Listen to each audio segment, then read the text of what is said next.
Bonjour, vous écoutez le téléphone biblique.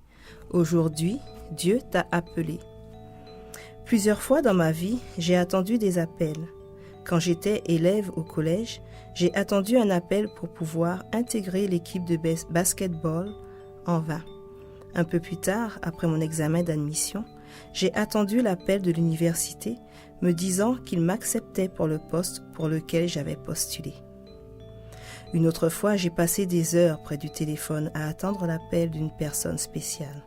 Quelle déception quand un appel n'arrive pas et quelle joie débordante quand il se produit. Ceux qui ont étudié la nature humaine considèrent que, pour se réaliser dans la vie, chacun a besoin d'écouter, à un moment ou à un autre, l'appel de sa vocation, car c'est le seul moyen de vivre une vie transcendante et pleine de sens. Nous pensons parfois que cet appel concerne les études et la profession que nous exercerons dans la vie, et c'est vrai.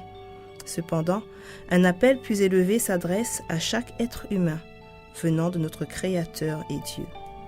Dans la mesure des capacités qu'il nous a lui-même données en nous créant, il nous appelle à remplir une mission, un ministère qui nous rendra utiles sur cette terre et nous prépare pour la vie éternelle.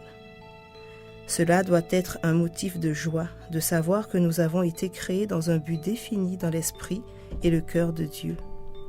Nous ne sommes pas des êtres qui errent sur cette terre sans direction, sans objectif, ni bon motif, non.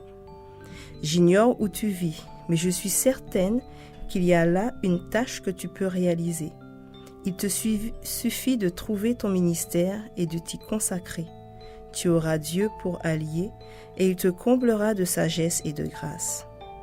Que cette mission soit à remplir dans ton foyer, dans ton travail, hors de chez toi, en tant que mère, épouse ou employée, mariée ou célibataire.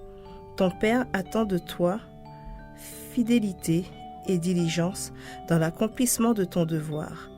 Il est certain que ton ministère sera parsemé de réussites, mais aussi d'obstacles. C'est là que ta fermeté sera mise à l'épreuve et que ton Seigneur, celui qui t'a confié cette tâche, viendra à ton secours. N'en doute pas. Répondre à l'appel, c'est faire tout ce que Dieu attend que tu fasses là où tu vis, en laissant son Saint-Esprit et sa providence te guider. Éphésiens 4:1 nous dit « Je vous exhorte donc, mais le prisonnier dans le Seigneur, à marcher d'une manière digne de la vocation qui vous a été adressée. » Bonjour et à demain.